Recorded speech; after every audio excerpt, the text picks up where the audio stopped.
ባንወጣ መልካም ነው ብዬ አስባለሁ። መቼም ትምህርት እንግዲህ የተነገረውን ማነው የዕለቱን ወንጌል ይዞ መሄድ አስፈላጊ ነው ብዬ ነው እና እህታችን ካነበበችው ከሐዋርያት ሥራ ምዕራፍ 13 ቁጥር 22 ላይ ያለውን ኃይለ ቃል መነሻ አድርገን እንማማራለን።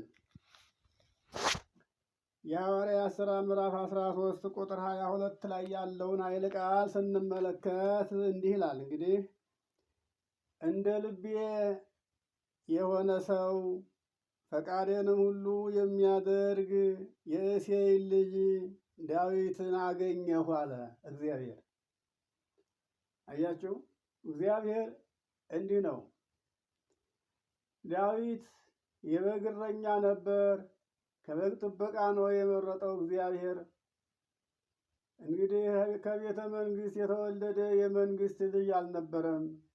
መቼም እግዚአብሔር ከአመድ ከትቢያ ያነሳል፣ ሰው ግን የነበረበትን ይረሳል። ተመልሶ ደግሞ ወደ ነበረበት ሐሳር ይወርዳል። እንግዲህ ሳኦልን ከአህያ እረኛነት ከአህያ ጠባቂነት ዳዊትን ከበግ እረኝነት የመረጠ የመለመለ እግዚአብሔር ነው። ሳኦልንም የመረጠ እግዚአብሔር ነበረ። ሳኦልም ደግሞ አያያዙን አልቻለበትም። ከአነጋገር ይፈረዳል፣ ከአለባበስ ይቀደዳል እንደሚሉት እንግዲህ ልብስም አያያዝ ካላማረ ያለ ጊዜው ያልቃል። ንግግርም ደግሞ ብቃት ከሌለው ሰው በንግግሩ ባነጋገሩ ይያዛል፣ ይፈረድበታል እና እግዚአብሔር መርጦት ነበር። ሳኦልም ግን አያያዙን አልቻለበትም፣ ስራውን አልቻለበትም። እግዚአብሔር ሰጥቶት ነበረ። የሰጠውን በክብር በምስጋና መሸኘት ሲገባው በሐሳር በውርደት በቅሌት ተንቆ ያው እንግዲህ ለዘሩ የማይተርፍ ሆኖ አለፈ። ዘሮቹም አልተባረኩም። የሳኦልን አለመታዘዝ የተመለከተ እግዚአብሔር ከበግ እረኝነት ዳዊትን መረጠና እንዲህ አለ። እንደ ልቤ የሆነ ሰው ፈቃዴን ሁሉ የሚያደርግ የእሴይን ልጅ ዳዊትን አገኘሁ። አያችሁ፣ ሰው እንኳንስ ሳይነግሩት ነግረውት እንኳን ፈቃሪን የሚሞላ የለም። ይገርማችኋል። በእውነት አስተምረውን መክረውን አሳይተውን በተመከርነው በሰማነው ባየነው ነገር ቀጥ ብሎ መሄድ አይቻለንም። ግን ዳዊት የተመረጠው ከእግዚአብሔር ዘንድ ስለነበረ እንደ ማን ፈቃድ ኖረ? እንደ እግዚአብሔር ፈቃድ ኖረ። እንደ ራሱ ፍላጎት እንደ ራሱ ፈቃድ በራሱ መንገድ ሳይሆን ቀጥ ብሎ በእግዚአብሔር መንገድ ተመራ። መሪ እኮ የለውም። ይገርማችኋል። መሪ የለውም። ዳዊትን የመራው እንደው መንፈስ ቅዱስ መራው እንጂ ዳዊት መሪ የለውም። አሁን ከዳዊት ኋላ የተነሳ ልጅ ሰሎሞን ራሱ አባቱ ዳዊት መርቶት ነበር። ይገርማችኋል። አስተምሮታል። ከእግዚአብሔር ጋር ለመኖር ዳዊት ነው ያስተማረው የመራው። አንደኛ ነገሥት ምዕራፍ 2ን የተመለከታችሁ እንደሆነ ልጄ ሰው ሁን፣ ሰው ሁኖ መገኘትና ሰው ሁኖ መስሎ መታየት ሁለቱ የተለያዩ ናቸው። ስለዚህ ከሙሴ ሕግ እንዳትወጣ የሙሴን ሕግ ጠንቅቀህ ይዘህ ኑር እያለ ስርዓትን ሰርቶ ሕግን ያስተማረው አባቱ ዳዊት ነው። ግን አባቱን ካጣ በኋላ ለተወሰነ ጊዜ እንደ እግዚአብሔር ፈቃድ ቢሄድም ሄዶ ግን ያው ልጅ ምን ያለው ለራት አይበቃም ይባላል እና ልጅ ያወካችው ነገር አሉ ለራት አይበቃም። ምክንያቱም ልጅ የቤተሰቡን ልክ የቤተሰቡን መጠን ስለማታውቅ ማለት ነው። እና ሄዶ ግን የልጅነትን ስራ ሰራ። እግዚአብሔርም አዘነ። ቢያዝንም ግን ተመልሷል። መቼም እግዚአብሔር ሰውን ያውቃል። መመለሱ ነው ዋናው። እና ምንድን ነው ዳዊትን እንደ ልቤ የሆነ የልቤን ፈቃድ አውቆ የሚሰራ የእሴይ ልጅ ዳዊትን አገኘሁኝ አለ። ይኸውላችሁ አሁን ከዳዊት በላይ እኛ ተምረናል። ጉባኤ ዘርግተን መጻሕፍት ተጽፈው ሊቃውንት ተሰርተውልን ተምረናል። ዳዊት ግን ያስተማረው የለም። የበግ እረኛ ነው። ፊደልም አልቆጠረም እኮ። ግን ይህንን ቅዱስ ዳዊት በመንፈስ ቅዱስ ተመርቶ ትንቢት ቢናገረውም ጉባኤ ገብቶ እንደኛ ግን አልተማረም። ይገርማቸዋል። እኛ ግን ብዙ ተምረናል፣ ደክመናል። ግን ብንማሩም ደግሞ እንደ ዳዊት በመንፈስ ቅዱስ አልተቃኘንም። ምክንያቱም ዳዊት ከኃጢአት ነፃ ነበረ፣ ብዙ ጊዜ እግዚአብሔርም ስለመረጠው። እኛ ደግሞ ያው እንግዲህ በክርስቶስ ክርስቲያን ተብለን በሀሳብም በምኞትም በገቢርም እየወደቅን በብዙ ነገር ስለተበላሸን ምንም ብንማረው ያ የተማርነው የበሉት ነገር የጠጡት ነገር ከስጋ እንደማይዋሃድና እንደማይስማማ ሁሉ የተማርነው እውቀት ሁሉ አልስማማን ብሎ ይልቁንም አይምሯችንን እንደው እያናወዘው እያበላሸው በጎ ስራ መልካም ስራ ከመስራት ይልቅ ክፉ ስራ እየቀደመን እየተበላሸን እንገኛለን። ልጆች እየሰማችሁ ነው? ግን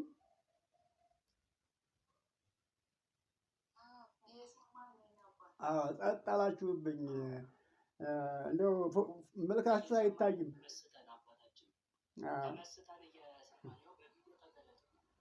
እና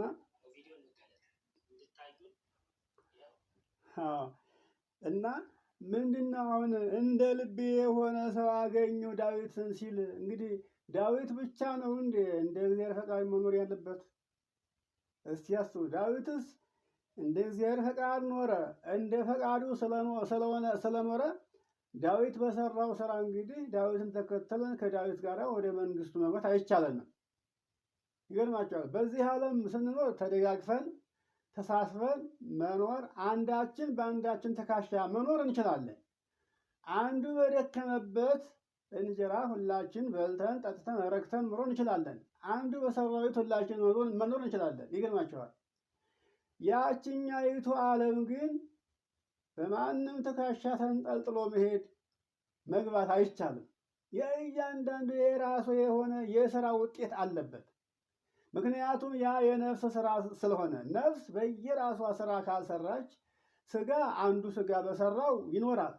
ተጠግቶ ተጠልሎ እያታለለም ይሆን እየቀማም ይሆን መቼም ይኖራል። ነፍስ ግን በየራሷ የራሷ የሆነ በቂ የሆነ ስራ ስለሌላት ወይም በእናቷ ወይም በአባቷ ምግባር ተከተላ መግባት አይቻላት። አሁን እያንዳንዳችን በያለንበት እንደ እግዚአብሔር ፈቃድ ልንኖር ያስፈልገናል። የእግዚአብሔርን ፈቃድ ማወቅ ያስፈልገናል። እግዚአብሔርን እየለመንነው ነው ያለው። ምን ብለን? ወይኩን ፈቃዲከ በከመ በሰማይ ከማሁ በምድር፣ ፈቃዲ በሰማይ እንደሆነች ሁሉ እንዲሁ በምድር ትሆን እያለ ስንለምነው ምን እያልን ነው? ፈቃዳችንን ፈጽምልን፣ ልመናችንን ስማን፣ ጸሎታችን ተቀበል፣ ችግራችን ተመልከት፣ ጩኸታችን ስማ እያልን ነው። እስቲ ያስቡ። በመጀመሪያ ፈቃድ የሚፈጸመው የልጅ ወይስ የአባት ፈቃድ? መደመጥ ያለበት ልጅ ወይስ አባት? መከበር ያለበት አባት ወይስ ልጅ? መጀመሪያ ቅድሚያ ክብር ለአባት ነው። መታዘዝ ለአባት ነው። የአባትን ፈቃድ መፈጸም ይቀድማል።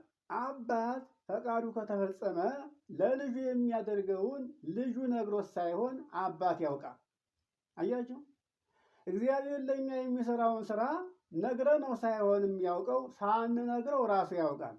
ግን አንዲትም ነገር ለእግዚአብሔር የሚሆን ነገር ምግባር ሳይኖረን እግዚአብሔር እኮ ሌላ ነገር ጉልበታችሁ ወጥታችሁ ወርዳችሁ ያፈራችሁትን ደማችሁን ላባችሁን ጠፍ አድርጋችሁ የሰራችሁትን ከደሞዛችሁ ይህን ያክል አብሎ አልጠየቀም እኮ። ይገርማቸዋል። ብንጠየቅም አስራት ነች፣ ያችም ከ10 1 ነች።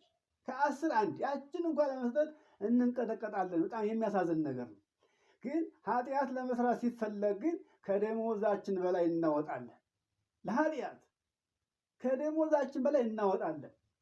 የእግዚአብሔርን ግን ያችን አንዲት ከ10 1 ለመስጠት በጣም እንንቀጠቀጣለን። ሁሉን ነገራችን ያጣን ይመስላል። አያችሁ ምን ያህል እግዚአብሔር ትዕግስተኛ ሆኖ ነው እንጂ እውነት እኮ ትክክለኛ ሌቦች እኛ ነን።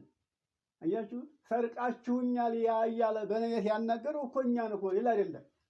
እንግዲህ የምንወቀሰው አሕዛብን አይወቅስም። ምክንያቱም አያመልኩትማ። ካላመለኩት ለምንም አይፈልጋቸውም፣ ከነሱም ምንም አይፈልግም። እኛ ግን እናመልክሃለን ካልነው፣ ልጆችንን ካልነው፣ በስሙ የምንነግድ ከሆነ ምን ይፈልጋል ከኛ እግዚአብሔር? እውነትን ይፈልጋል፣ ንጽህናን ይፈልጋል፣ ቅድስናን ይፈልጋል፣ ፍቅርን ይፈልጋል፣ ትሕትናን ይፈልጋል። ይሄ ሁሉ አለ ወይ? አያችሁ እንግዲህ ክርስቶስ ያስተማረን ይሄን ነበረ። እንግዲህ እስቲ አስቡት፣ የሰው ልጅ የምታዩት ነው። እንግዲህ አሁን ይሄ ለማንም አይነገርም፣ የተለመደ ሆኖ አይገርማችኋል። ግን ሁላችንም እያንዳንዳችን የእግዚአብሔር ፈቃዱ ምንድን ነው ብለን ስንጠይቅ ምንድን ነው ፈቃዱ? ፈቃዱ እርስ በርሳችን እንድንዋደድ፣ የአንዳችን ችግር የሁላችን ችግር ሆኖ እንዲታየን። አያችሁት? በእንጀራ መደጋገፍ መልካም ነው። አዎ የእንጀራ እንኳን ችግር የለብንም። እውነት ለመናገር ጠላታችንንም ማብላት፣ መርዳት፣ ማልበስ እንችልበታለን። ይኸውላችሁ ግን ከኛ ያለው ችግር ምንድን ነው? መተሳሰብ፣ ፍቅር፣ መቻቻል፣ መደጋገፍ የሚባል ነገር የለም። መደጋገፉ መቼም ከሞላ ጎደል ሁሉም አለ። እየጠላ ነው የምንሰጠው፣ እየጠላ ነው የምናወርሰው ሰው አለ አይደለም። ሳናውቀውም የምንሰጠው ሰው ብዙ ነው። ሰውን በሰውነቱ ግን ምንም ይሁን በሰውነቱ ልናከብረው ያስፈልጋል። እንዴት አድርገን? ሕንፃ እግዚአብሔር ስለሆነ የሰራው የደከመበት የተጠበበበት እግዚአብሔር ስለሆነ ለዚያ ሰው እኛ መልካም ልናስብለት እንችላለን። ግን እግዚአብሔር ደግሞ እንደ ስራው ዋጋውን የሚከፍለው እሱ ስለሆነ በዚያ ቦታ አንገባም። በእኛ ቦታ ግን በእኛ ዘንድ ግን ሰውን በሰውነቱ ልናከብረው፣ ሰውን በሰውነቱ ልንወደው፣ እንደገናም ራሳችንን ደግሞ ለመጠበቅ፣ ራሳችንን ደግሞ ስንጠብቅ በመብላት፣ በመጠጣት፣ በማጌጥ፣ በመልበስ በቃ ራሴን ተመችቶ እንዲኖር አይደለም። ክፉ ነገር እንዳላስብ እንዳይታሰበኝ፣ ክፉ ነገር አስቤ ክፉ ነገር እንዳላደርግ። ዓይን ስራውን አያቋርጥም። አያችሁ፣ ጆሮ ስራውን አያቋርጥም። ዓይን ስራው ማየት ነው፣ ከማየት አይከለከልም። ለምን አየህ አይባልም። ጆሮም ስራው መስማት ነው፣ ከመስማት አይቆጠብም። ለምን ሰማህ አይባልም፣ ስራው ነውና። ግን ሰምተው የማያደምጡት ልብ የማይሉት አይተው ወደ ልብ የማያስገቡት ነገር አለ።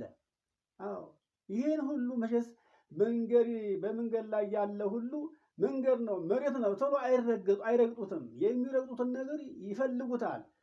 ንጹህ ነው አይደለም፣ ጠንካራ ነው አይደለም፣ አይተው ነው የሚረግጡት። ልክ እግራችን መርምሮ እንደሚረገጠው ሁሉ እግራችን የሚረገጠው ነገር ድንጋይ ነው፣ እሾህ ነው፣ እንቅፋት ነው ወይስ ጭቃ ነው ወይስ ጉድጓድ ነው እያለ ይመረምራል። ዓይናችንም ልባችንም ጆሮአችንም እንደዛ ማየትና መስማት የሚገባው ነገር ሊመረምር ያስፈልገዋል። ይገርማቸዋል።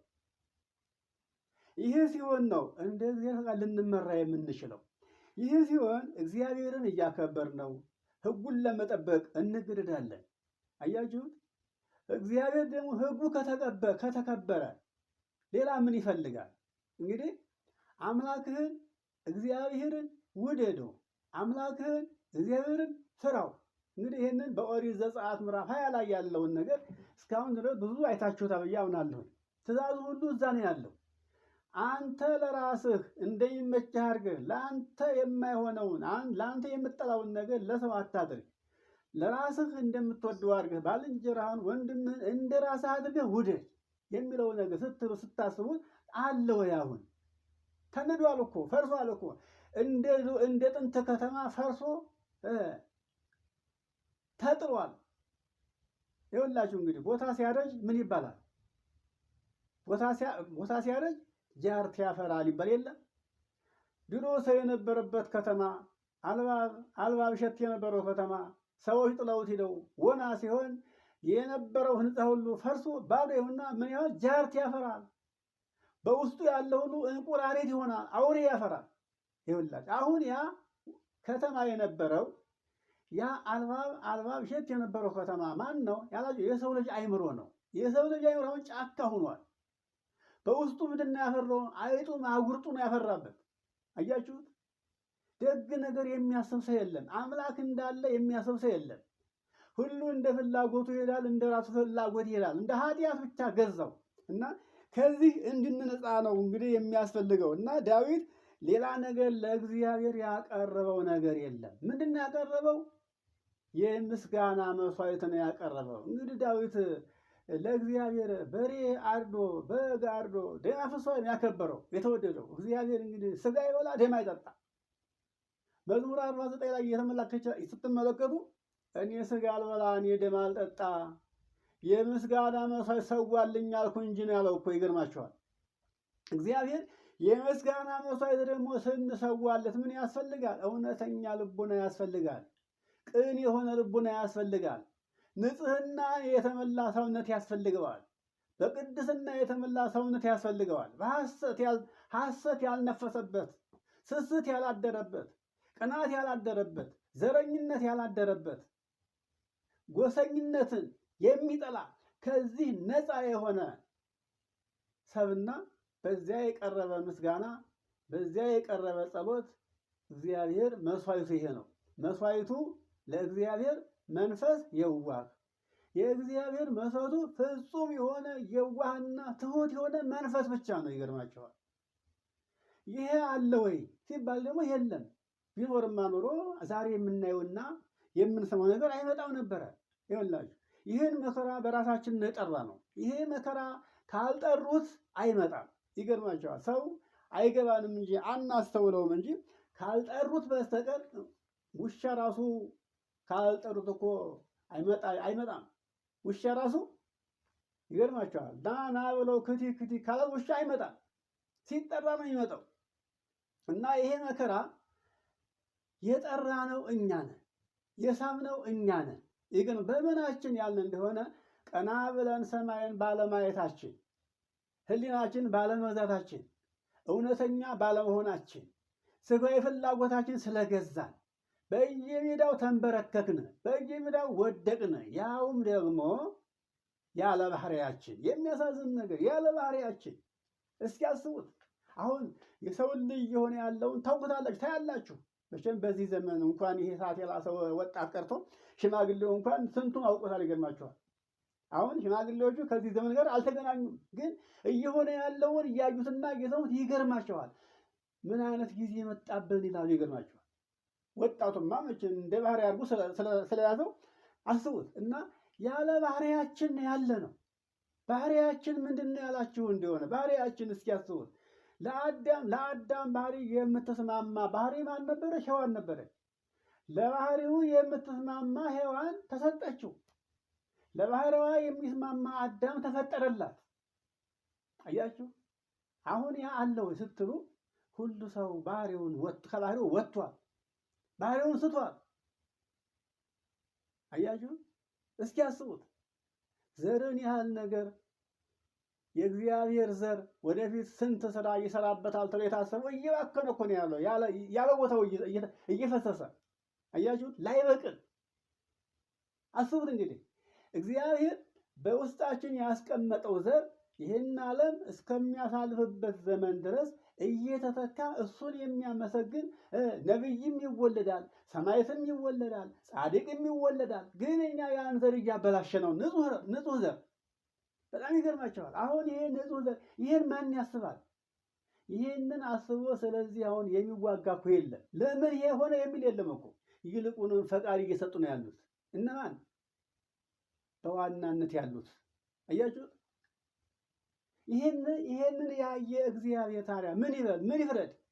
በእውነት እንደው እግዚአብሔር ብቻ ሰፊ ስለሆነ እንጂ እንደ ሰዶም እንደ ገሞራ እንደ ኖህ ዘመን በአንድ ጊዜ ማጥፋት ይቻለው እኮ ነበረ። እነዚያ እንኳን በእውነት ቀላል ነው። እንደዚህ እንደኛ አልተማሩ፣ አልተጻፈላቸው፣ ካህናት የሉ፣ ወይም ክርስቶስን አላዩት፣ አልተሰቀለላቸው፣ ተወልዶ አላዩትም።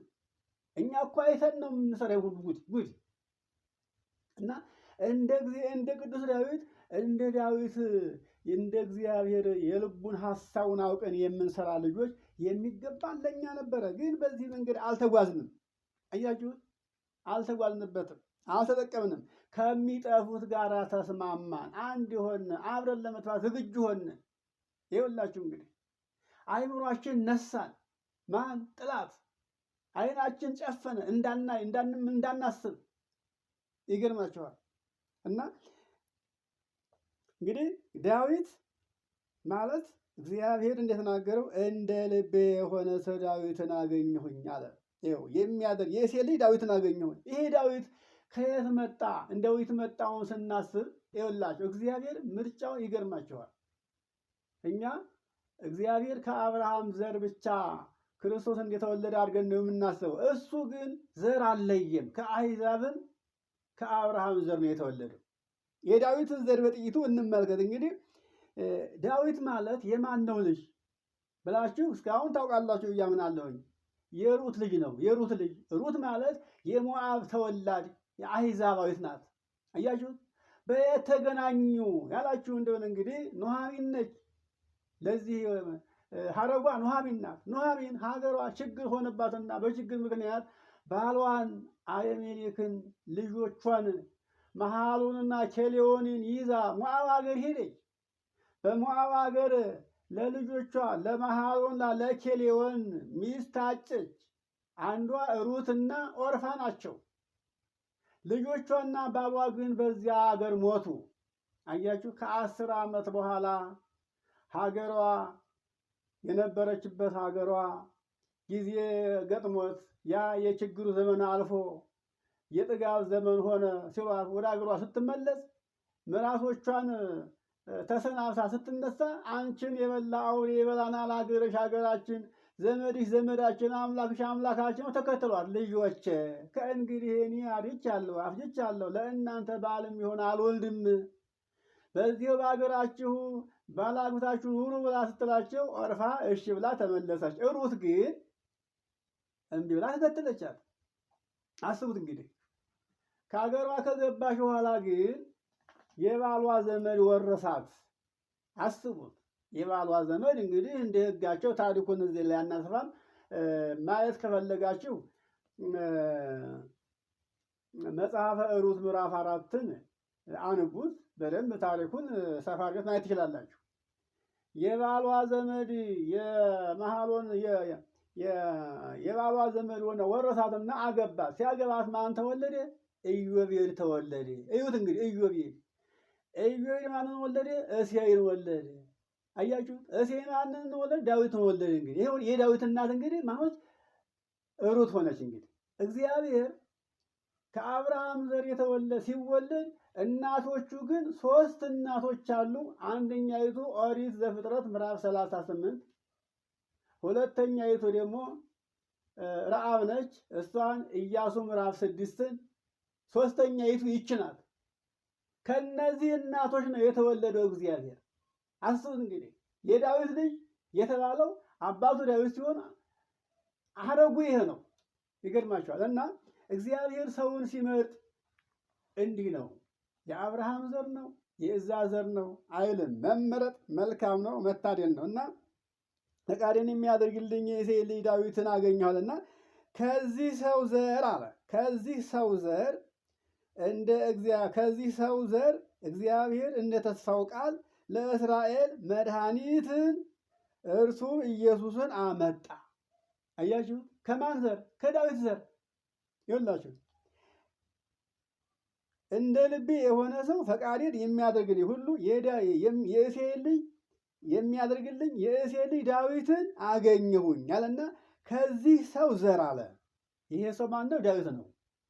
ከዚህ ሰው ዘር እግዚአብሔር እንደ ተስፋው ቃል እንደ ተስፋው ለሰው ልጆች የሰጠውን የተስፋውን ቃል ለእስራኤል መድኃኒትን እርሱም አለ ኢየሱስን አመጣ። ከማን ዘር መጣ? ከዳዊት መጣ። ስለዚህ እኛ ከዳዊት ዘር የመጣ የኢየሱስ ክርስቶስ ልጆች ነን። እንግዲህ ስጋውን በልተን ደሙን ጠጥተን በዓይናችን አይተን በእጃችን ዳሰን በጆሮአችን የሰማነውን ቃሉን በምን መልኩ ነው የምንገልጠው? የምንገልጠው በምን መልኩ ነው? በአመፀኝነት፣ በሴሰኝነት፣ ባለመታዘዝ፣ በክፋት፣ በተንኮል፣ በሟርት፣ በጥንቆላ እንዴት ሊሆን ይችላል? ይሄን አስተማረው የክርስቶስ። መቼ አስተማረ ይሄንን? ክርስቶስ እኮ የአጋንንት ጠላት ነው። አጋንንትን ከሰዎች ያስወጣ ነው። የዛን ጊዜ ሰዎች እንግዲህ በአጋንንት ብዙ ስራ ይሰሩ ነበረ። አሁንም በአጋንንት ስራ የሚሰሩ ሰዎች አሉ። አያችሁ፣ ተመልሰው የክርስቶስ ጠላቶች ሆኑ። ክርስቶስ አጋንንትን ከሰዎች ነበር የለየው፣ ከሰዎች ጋር እንዳይገናኙ ነበረ። ሰዎች ግን ሳቧቸው፣ ጠሯቸው፣ ተዋሃዷቸው፣ መሳሪያ ያደረጓቸው፣ ሰሩባቸው። የማን ጠላት ሆኑ? የክርስቶስ ጠላቶች ሆኑ። አያችሁ፣ በቀራንዮ ከሰቀሉት ሰዎች ይልቅ የባሰ ጠላት ሆንበት። ይሁንላችሁ እንዲለመነን ሆነን መገኘት ነበረብን። እንዲለመነን እንዲነሳማ ሆነን አልተገኘንም ወገኖቼ። አያችሁት? ስለዚህ እኛ እየተከተልን ያለነው እንደ ጅራት ማንን ነው ያላችሁ እንደሆነ የክርስቶስን ጠላት ተቃዋሚውን ነው እየተከተልን ያለነው። ተቃዋሚውን፣ ተዋጊውን። አሁን ዓለምን ሁሉ ስታዩ ተቃዋሚ ነው። ማንን? ክርስቶስን፣ እግዚአብሔርን እየተዋጋ ያለ ነው። እሱን የምንከተለው ባልንጀርነት እያገበረን፣ አያችሁት? አድርብዬነት እየያዘን ከእውነት እየወጣን ራሳችንን እያጠፋን ያለ ነው ራሳችን ነን። እግዚአብሔር ሰውን ለጥፋት አልፈጠረውም። ሲፈጥረው ለክብር ነው የፈጠረው። እግዚአብሔር ሊያከብረው ፈጠረው። ሰው ግን ክብሩን ጠላ። ይኸው የመጀመሪያው ሰው ክብሩን ጠላ። የተቀጣውን ዘመን አስቡት። ያን ያክል ዘመን አለቀሰ። እንባ አጥቶ እንባው አልቆ ደሙ አልቆ እጅ ፈሰሰው። አስቡት እንግዲህ። ግን እግዚአብሔር ቸርና መሐሪ በመሆኑ ይልቅ ያው ይቅርታውን አድርጎ ወደ ቀደመ ክብሩ መልሶት ነበረ። አሁንም ለሁለተኛ ጊዜ በስንት ዘመን በስንት መከራ በስንት ምህላ የተገኘ ድህነት እኛ ደግሞ አውልቀን ጣል ነው። እንግዲህ ከእግዚአብሔር ጋር የሚያስታርቀን ማን ነው? ራሱን መስዋዕት አድርጎ የሚያስታርቀን የማን ነው? ደም የሚፈሰው የማን ስጋ ሊቆረስ ነው ከአሁን በኋላ? እስቲ ያሰቡት እንግዲህ። ክርስቶስ እንደሆነ እግዚአብሔር እንደሆነ አንድ ጊዜ ነበር ቃል የገባውን ቃል ፈጸመ። ሁለተኛ ቃል አልገባም። ካሁን በኋላ ቃል ገብቼልሃለሁ፣ አዎ መስዋዕት ሆኜልሃለሁ፣ ከእንግዲህ ራስህን አድን የተባለው እኮ አድን ርእሰከ። ራሳችን ለማዳን በምንድን ነው የምንችለው ካለ ራስን በመጠበቅ ንጽህናን በመጠበቅ ሁሉን ነገር ይዝናልን በመጥራት ሰውን በመውደድ ለሰው ልጅ ደግና ታማኝ በመሆን ከእግዚአብሔር ጎዳና ከፈቃዱ ሳንወጣ ፈቃዱን ፈጽመን በመገኘት ነበረ የሚሆነው። አሁን ይሄ የለም። አያችሁት? መሪዎቻችን የሚመሩን መምህራኖቻችን አባቶቻችን ያልናቸው ከዚህ ጎዳና ወጣ ብለው ስተው እያሳቱን ያለ ነው። ስለዚህ ታዲያ አባቴ እናቴ ገደል ቢገቡ እናቴን አባቴን አይቼ ገደል ልግባኔ? እስቲ ያስቡት። እናቴ አባቴ አክስቴ አጎቴ ገደል ከገቡ እኔስ ምን አለኝ ብሎ ገደል የሚገባ ሰው አለ? ተመልከቱትና እና ይህን ነገር አስበን እግዚአብሔር ደስ የሚሰኝበትን ስራ መሰርተን እንድንገኝ ያስፈልጋል ማለት ነው። ሌላው እንደው እዚሁ ቃል የማን ነው ሐዋርያት 13:33 ላይ አንተ ልጄ ነህ እኔ ዛሬ ወለድኩህ ተብሎ እንደተጻፈ ይላል። ኢየሱስን አስነስቶ ለእኛ ለልጆቻቸው ፈጽሟልና። አያችሁት?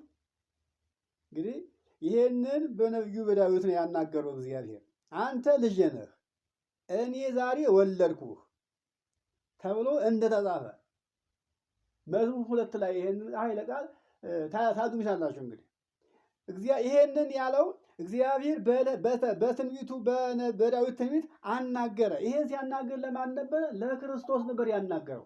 አንተ ልጄ ነህ እኔ ዛሬ ወለድኩህ ተብሎ እንደተጻፈ እግዚአብሔር ኢየሱስን አስነስቶ ለእኛ እና ለልጆቻቸው ፈጽሞታል። ለእኛ ልጆቻቸው ከአሁን በኋላ የሚነሱት ልጆቻችን ናቸው። ለእኛና ለልጆቻቸው ነው ያለው። እንግዲህ ለእኛና ከአሁን በኋላ ለሚነሳው ትውልድ ሁሉ በክርስቶስ ተፈጽሟል።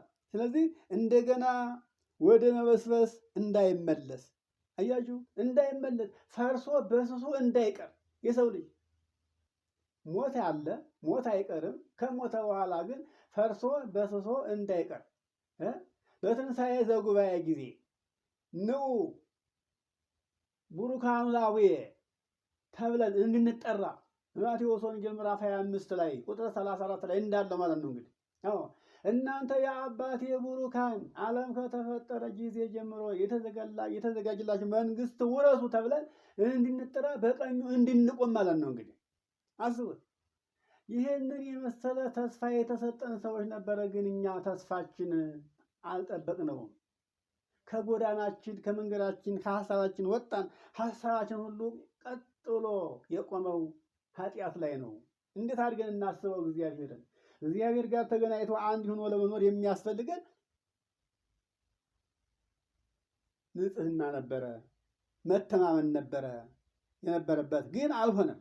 በሁለተኛው ሰንበት ከጥቂቶቹ በቀር የከተማው ሰው ሁሉ የእግዚአብሔርን ቃል ይሰሙ ዘንድ ተሰበሰቡ። አይሁድም ብዙ ሕዝብ ባዩ ጊዜ ቅናት ሞላባቸው። እየተሳደቡም ጳውሎስ የተናገረውን ቃል ተቃወሙ። ጳውሎስና በርናባስም ገልጠው የእግዚአብሔር ቃል አስቀድሞ ለእናንተ ይነገር ዘንድ ያስፈልጋል። አያችሁ፣ የእግዚአብሔር ቃል አስቀድሞ የሚነገረው ለእናንተ ለአብርሃም ልጆች ነው። የመጀመሪያዎቹ አማኞች፣ የመጀመሪያዎቹ የክብር ልጆች እናንተ ናችሁ። እናንተ ሳታምኑ፣ እናንተ ሳትመለሱ፣ እናንተ ሳትጠሩ፣ እናንተ የክብር ላይ ሳትሆኑ ከእናንተ አልፎ የትም አይሄድም ነበር ያላቸው። እንግዲህ ይሰማል ብሎ አያችሁት። የእግዚአብሔር ቃል አስቀድሞ ለእናንተ ይነገር ዘንድ ያስፈልጋል ግን አለና ከገፋችሁትና የዘላለም ሕይወት እንዳይገባችሁ በራሳችሁ ከፈረዳችሁ ግን እነሆ ወደ አሕዛብ እንሄዳለን። አያችሁት። የእግዚአብሔር ልጆች ለማድረግ ብዙ አሉ፣ ያልተፈለጉ ያልመረጣቸው አሉ። እናንተ አንቀበልም አንፈልግም ካላችሁ እኛ ከእናንተ ጋር እናታገለን፣ እናንተን ትተን ወደ አሕዛብ እንሄዳለን አሏቸው። ይኸውላችሁ አሁን ይሄ እየተነገረ ያለ የእግዚአብሔር ለእኛ ነበረ። አያችሁ፣ እኛ ገንዘባችን አንቀበልም አንፈልገውም ማለት ነው። ቃሉ መረረን፣ ኮመዘዘን። ለማን ነገር እንግዲህ እኛ መስማት ካልፈለግን፣ መቀበል ካልፈለግን፣ ማመን ካልፈለግን፣ መዳን ካልፈለግን ድነት የማይገባቸው መጥቶ አሕዛብ ይግቡበት፣ ይቀመጡበት። ይኸውላችሁ እንግዲህ ለዚህ ነው እግዚአብሔር ያስነሳው። አሁን ያያችሁትን ነገር እናንተ አላመናችሁብኝም፣ አልተቀበላችሁኝም፣ አልወደዳችሁኝም። ስለዚህ እናንተ ማመን መታመን ካስጠላችሁ የማያምኑኝን አምጥቼ በእናንተ ቦታ አስቀምጣችኋለሁ። አሁን አነቃነቃቸው እግዚአብሔር። ይኸውላችሁ አንድኛችን ተገፍተን እስከምንወጣ ነው እንጂ እንዲህ የምንለው ያስነሳቸው እግዚአብሔር ነው። አያችሁት። ቦታውን ከያዙ በኋላ እንግዲህ ወይም እውነተኛውን መንገድ ይቀጥላሉ ወይም ደግሞ እንግዲህ ልክ እንደ ባቢሎን ሰዎች ማለት ነው እንግዲህ። ስለዚህ አሁን ዛሬ እየተነገረ ያለው የእግዚአብሔር ቃል ለሚያምኑት ይመለሳል ተብሎ ለሚታመንበት ለኛ እየተነገረ ነውና ይሄን ቃል ሰምተን ከልባችን ተቀብለን ወደ ስራ የማንለውጠው ከሆነ ቦታችን ገልብጦ በእኛ ቦታ አሕዛብን አስቀምጦ ሁሉን ወርሰው ባለቤት እንደሚሆኑበት ምንም ጥርጥር የለውም። ከዛ በኋላ ውጭ ሆኖ ቢያዛጉት አይሆንም። አያችሁት። እግዚአብሔር እንደዚህ ነው። እስራኤልን ባለመታዘዛቸው ምክንያት ያንን ስንት ዘመን የተሰራ ቤተ መቅደስን ነስቶ ለአሕዛብ የሰጠባቸው። አያችሁት። በስንት መከራ ነው እንግዲህ ከ70 ዘመን በኋላ ተመልሰው ያችን አገር እንደገና ሊያጠኑ የፈለጉት። በመከራ ተገርፎ ተመልሶ እንደገና ከመማቀቅ መከራውን ሳያሸክመን ካሁኑ ነቅተን ሕሊናችን ገዝተን ብንመላለስ መልካም ነው ለማለት ፈልጌ ነው። እንግዲህ አሕዛብ ሰምተው ደስ አላቸው፣ የእግዚአብሔርን ቃል አከበሩ፣ ለዘላለም ሕይወት የተዘጋጁ ሁሉ አመኑ፣ የጌታም ቃል በአገሩ ሁሉ ተስፋፋ። አይሁድ ግን የሚያመልኩትን የከበሩበትንም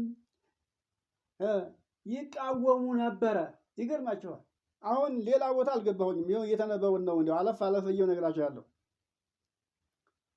አንዳንዶቹ ጳውሎስ ይሄን ብሎ ሲናገራቸው እኛ መጀመሪያ የእግዚአብሔር ቃል የሚገባው ለእናንተ ነውና እናንተን ሳናስተምር ሌላ ቦታ አንሄድም።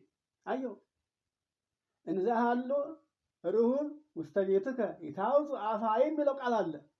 ከቤትህ ረሃብተኛ ችግረኛ እያለ ከቤትህ የተራበ የተጠማ የታረዘ ሰው እያለ ወደ ውጭ አታውጣ። መጀመሪያ የቤትህን ችግረኛ አድን ነው የሚለው። እንግዲህ የቤታችን ችግረኞች የእግዚአብሔር ቃል የራቃችሁ የእግዚአብሔር ፍቅሩ የራባችሁ የተቸገራችሁ ከእግዚአብሔር ፍቅር ረድኤት ርቃችሁ የተራቆታችሁ እናንተ እያላችሁ መጀመሪያ እናንተን ከወደቃችሁበት ሳናነሳ የእናንተን ዓይን ሳንገልጥ ዓይናችሁ ሳይገለጥ እግዚአብሔርን እንድታዩ ሳናደርግ ሌላ ቦታ መሄዳን አያስፈልገንም። ከጠላችሁት ካልፈለጋችሁት ግን እኛ ምን አግድ ሆነ እንሄዳለን አሏቸው። ሲሏቸው ግን ምን አሉ? ደስ አላቸው። ምን ለማለት ቃሉን ለመቀበል ደስ አላቸው ይላል። ይኸውላችሁ እንግዲህ አሁን ይሄ ቃል ሲነገር በእውነት ለመናገር ብዙዎቻችን ሬት ነው የሚለን። ኧረ እነዚህ ካህናት እንደው የማይሰለቻቸው እየተባለ ይነገራል። ይገርማቸዋል። እኒህ ካህናት ለገንዘብ ብለው ነው እንጂ በዚች ምክንያት ገንዘብ አምጡ ሊሉ ነው እንጂ ለእኛ አስበው ነው የሚለው ብዙ ነው። ይገርማቸዋል። እና ይህንን ያህል ነው እግዚአብሔር የሰለቸን እግዚአብሔር በጣም ነው የሰለቸን እግዚአብሔር። ለብዙዎቻችን ሰለችቶናል። ቃሉ መሮናል። ይገርማቸዋል። ይህንን ነገር ጥንቃቄ አድርገን ሰውን አይተን ሳይሆን የምንመለሰው ለራሳችን እንሰብሰብ፣ ለራሳችን እንመለስ፣ ወደ ቀልባችን እንግባ፣ እንመለስ። እኛ ስንመለስ ሰው ደግሞ እኛን አይቶ ሊመለስ ይችላል። እኛ ስንመለስ ባልንጀራ እኛን ይመስላል፣ ወንድም እህት እኛን ይመስላል፣ እኛ አባት እናት እኛን ይመስላል። እኛ ደግሞ ስንለወጥ ጎረቤት ይከተላል እኮ። ይገርማቸዋል እንጂ ሰውን ሰው ይስበዋል እንግዲህ እና አሁን ግን ሰዎች እስከሚመለሱ ድረስ ሰዎችን ማየት የለብንም።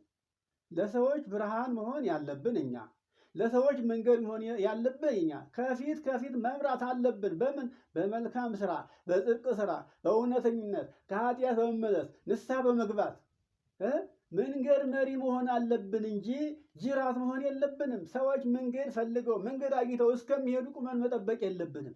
ለሰዎቹ እኛ መንገድ መብራት መሆን አለብን። በምናችን ካልን በምግባራችን፣ በአምልኮታችን፣ በእምነታችን፣ በፍቅራችን ሁሉን ነገር ይሄን ዓለም በመናቅ እግዚአብሔርን በመፈለግ መጀመሪያ መሪዎች መሆን አለብን ለማለት ፈልጌ ነው። ይሄ ከሆነ እንደ እግዚአብሔር እንደ ፈቃዱ እንደ ልቡ ዳዊት እንደ ፈቃዱ እንደሄደ ዳዊት ፈቃዱን እንዳደረገ ሁሉ እኛም ደግሞ የእግዚአብሔር ፈቃዱ ይሄ ነው ብለን ከሄድን እግዚአብሔርም ለአባቶቻችን በረከትን ያደለ እድሜን ያደለ ጸጋን ያደለ መንግስቱን ያወረሰ ለእኛም ደግሞ በአቅማችን በልካችን እድሜውንም ሀብቱንም ጸጋውንም አድሎን ደስ ብሎን ሳናዝን ሳናለቅስ ሳንረበሽ ሳንሰደድ ሳንራብ ሳንጠማ ቀሪ ዘመናችንን በልኩ አሳልፈን ስንሄድ ክብሩን እንወርሳለን። በቀኙ ያስቀምጠናል ለማለት ፈልጌ ነው።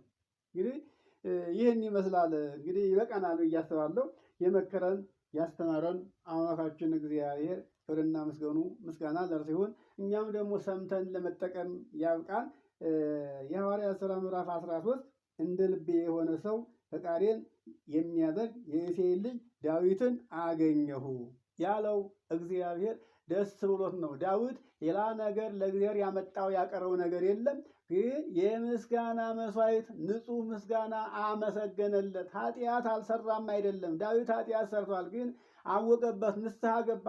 ከዓይኑ የፈሰሰው እንባ ሰርዶ እስከሚያበቅል ድረስ ነው። እንግዲህ ኢሳይያስም ትናንትና አንስተነው ነበረ፣ አልተማርንበትም እንጂ ኢሳይያስም እንዲሁ ተመርጦ ነበረ፣ ግን አድርብዬነት አደረበትና አሳዘነው እግዚአብሔርን ጥሩ አድርጎ ቀጣው። 27 ዓመት 3 ዓመት የሚሉም አሉ፣ ግን 27 ዓመት ነው ከሰው ተለይቶ የኖረው በለምጽ ነዶ። ይህንን ነው እንግዲህ ኢሳይያስ ምዕራፍ 6ን በረጅም ተራራ እግዚአብሔርን አየሁት ብሎ እንደገና ሀብተ ትንቢት ተሰጥቶት ወደ እስራኤልን ለመጠበቅ የተመለሰው ከ27 ዓመት በኋላ ነው። አያችሁት ወገኖች፣ እንኳን 27 ዓመት ቀርቶ 27 ቀን እንኳን መከራ ነች። ኧረ እንደው 27 ሰዓት ራሷ ችግር ናት። ሰዓት ራሷ እና ከእግዚአብሔር ፊት መራቅ ጥሩ አይደለም። ግን አሁን ነው እግዚአብሔርን ለመታዘዝ ፈቃዱን ለመፈጸም በዚህ ሰዓት ነው እንጂ ጊዜ ካለፈ በኋላ እኛ ሳንወድ ተገደን ጊዜያችን ይገታናል፣ ጊዜያችን ይይዘናል። እድሜያችን ይይዘናል። አይናችን፣ ጉልበታችን አቅም ሲያጣ ሲፈዝ፣ ያን ጊዜ ልባችን ሳይሞት አካላችን ይሞትና ያው እግዚአብሔርን ሳናገለግለው ንስሐም ሳንገባ መቋረጥ ይመጣል። አሁን ነው ማሸነፍ ያለብን። ሰይጣን መሸነፉን የሚያውቀው አሁን ነው። በኋላ ላይ ግን እንደማይሸነፍ ያውቀዋል። አያችኋቸው? ይኸውላችሁ አንድ ነገር ልንገራችሁ። ወጣቶች ወደ ገዳም ሲያመሩለት ደስ ይለዋል አሉ ሰይጣን። አያችሁ? ወጣቶች ወደ ገዳም ሲሄዱለት ደስ ይለዋል። ለምን? እንደሚጥላቸው ስለሚያውቅ። በወጣትነቱ ገዳም ያለ ሰው አይጸናም። ይገርማቸዋል። አዎ ማሸነፍ በዚህ ዓለም እያለ ነው። ይህን ዓለም ያሸነፉ ሰዎች ወደ ገዳም ሲሄዱበት ያለቅሳል። ዘመናቸው አልቋላ፣ ስጋቸው ደክሟላ፣ አያሸነፋቸውም እነሱ። ወጣቶቹ ግን ትኩሳት ስለሆኑ ወደ ገዳም ሲሄዱ ሳያውቁት ይሸነፋሉ። ገዳም ያበላሻሉ፣ ይረክሳሉ፣ ገዳሙን ጥለው ይጣሉ፣ ቆባቸውን ይጥላሉ። ይሄው አሁን ቆብ አልጣው ቆብ እኮ መጣል እኮ ነው። ሰው በእውነት በሰውና በእግዚአብሔር ዘንድ ከብሮ ያለ ሰው እንደገና እንዲህ በሰው ዘንድ ሲቀል ሲያፍር ቆብ መጣል ማለት ይሄ ነው። አስኬማው መኖሩን አይደል ማየት ያለብን። ሰው ከተነቀፈው ቆቡን ጥሏል ማለት ነው።